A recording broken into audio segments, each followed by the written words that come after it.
नमस्कार मेरे मित्रों, मैं डॉक्टर आचार्य कृष्ण युवासी आज आप सभी को गणेश चतुर्थी की हार्दिक शुभकामनाएं देता हूं। गणेश चतुर्थी, भगवान गणेश गणपति बप्पा मोरिया अभी आ रहे हैं। आप सभी हम सभी उनका आह्वान करेंगे, पूजन करेंगे। 31 तारीख बुधवार, जो उनका वैसे भी वार है बुधवार, उस दिन उनका आगमन हो रहा है। सभी धूमधाम से करें। हमारे साथ एक परंपरा रहती है कि हम संशय में रहते हैं सभी लोग कि गणेश जी का सूंड सीधे हाथ पर होना चाहिए, उल्टे हाथ पर होना चाहिए। ये सभी बताने से पहले मैं आप सभी से निवेदन करूंगा कि आप इस अपने चैनल को सब्सक्राइब करें, लाइक करें, कमेंट करें और अपने मित्रों तक, यार दोस्तों तक शेयर करें। गणेश चतुर्थी में गणेश जी कैसे होने चाहिए या हम घर में गणेश जी कैसे रखें। गणेश जी हमको सीधे हाथ के सूंड के रखने चाहिए, मगर उसके साथ एक शर्त होती है। आपको धनधान्य की प्राप्ति करनी है, अपने घर में सुख समृद्धि का वास करना है, आपको बुद्धि के दाता गणेश जी का पूजन करना है। तो सीधे हाथ के गणेश जी जो होते हैं वही व्यक्ति लेकर के आए जो रोजाना उनके सुबह और शाम भोग प्रसाद पूजन कर सकें, आरती कर सकें दोनों समय। अन्यथा आप उल्टे हाथ के गणेश जी लेकर के आए। उल्टे हाथ के गणेश जी का ऐसा नियम नहीं है। उनके आप अगर किसी समय, वैसे तो ऐसा है गणेश जी या भगवान किसी को भी आप स्थापित कर रहे हो तो उनका पूजन करें, मगर उनका किसी भी समय अगर रह भी गया, आप शाम को नहीं हैं, आप नहीं कर पाए, तो उसका दोष इतना नहीं लगता।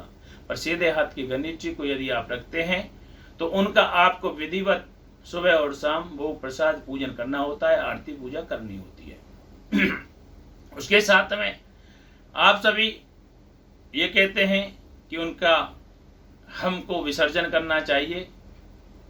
कभी भी विसर्जित नहीं किया जाता, क्योंकि आपने उनको 11 दिन के लिए बिठाया, 5 दिन के लिए बिठाया, 21 दिन के लिए बिठाया, जैसे भी आपकी श्रद्धा है, विश्वास है, उस प्रकार से आपने उनको बिठाया, स्थापित किया, और उसके बाद आपने पूजन करने के बाद उनको आपने जल में प्रवाह कर दिया।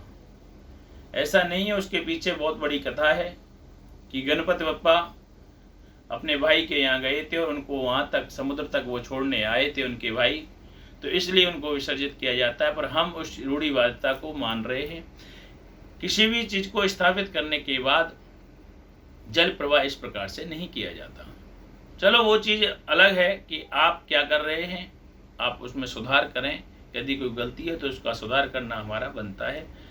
हम सीधे हाथ के गणेश जी लाए लेकर के आए, उनका विधिवत प्रकार से पूजन करें। दूसरा एक तथ्य और आता है कि जब हम कोई भी प्रतिमा लेने जाते हैं, चाहे वो गणेश जी की है, दुर्गा जी की है, जब स्थापित करते हैं और प्रतिमा लेने जाते हैं तो हम बार्गेनिंग करते हैं। वहाँ पर हमारा उसके साथ में श्रद्धा और विश्वास होना चाहिए, बार्गेनिंग नहीं। क्योंकि उसके साथ में आप ये भी सोच सकते हैं कि किसी गरीब का पेट पालन हो रहा है आपके माध्यम से या उन गणेश जी के माध्यम से। उन गणेश जी को ला करके आप जब पूजन करते हैं तो उनके सामने अपनी मनोकामनाएं काफ़ी रख देते हैं कि हम करोड़पति हो जाएं, हम लखपति हो जाएं, हमारा मकान बन जाए, हमारा घर हो जाए, हमारे बच्चे की नौकरी लग जाए, काफ़ी कुछ आप रख देते हैं। तो फिर वो भी आपके साथ बार्गेनिंग करना जानते हैं, क्योंकि आप उनको विश्वास से नहीं खरीद करके लाए हो। बार्गेनिंग जहाँ पर आ जाती है वहाँ पर खरीदना हो जाता है। तो भगवान को खरीदा नहीं जा सकता। भगवान का गुणगान भी इस जिब्या से, पाप रूपी जिब्या से नहीं किया जा सकता, क्योंकि ये जिब्या इतनी शुद्ध नहीं है। भगवान का कोई भी आदि मध्य अंत नहीं होता। उनको आप विश्वास के साथ लेकर के आएं और अपने घर में स्थापित करें। आपके समय के अनुसार आप 11, 21 दिन जो भी आप रखना चाहते हैं, 5 दिन रखना चाहते हैं, और प्रेम पूर्वक उनके पूजन करें। इसका विशेष ध्यान रखें कि आपको सीधे हाथ के गणेश जी लाने या उल्टे हाथ के। यदि विधिवत आप पूजन पाठ कर सकते हैं, सुबह शाम आरती पूजा कर सकते हैं, भोग प्रसाद दे सकते हैं, तो आप सीधे हाथ के ही गणेश जी लाएं जो शुभ लाभकारी होते हैं।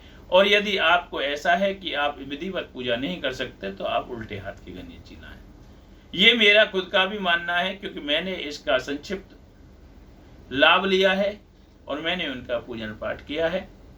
तो इस बात को और एक विशेष ध्यान रखें कि बुधवार से गणेश जी का स्थापित किया जा रहा है, बुधवार का दिन है। तो इसमें आप इस चीज का विशेष ध्यान रखें कि आप दूर्वा अवश्य चढ़ाएं। जिनकी कुंडली में बुध दोष चल रहा हो वो इस बात का विशेष ध्यान रखें कि दूर्वा अवश्य चढ़ाएं। और स्थापित करने के बाद ये 5 दिन चाहे 10 दिन या 11 दिन जितना भी आप रख रहे हैं, दूर्वा रोजाना अवश्य चढ़ाएं। आपके बुध दोष में भी आपको लाभ मिलेगा, घर में भी आपके में बरकत होगी। बुद्धि के दाता गणेश जी आपके घर में संपत्ति के भंडार, सुख शांति के भंडार बढ़ देंगे। जय श्री राधे मेरे मित्र।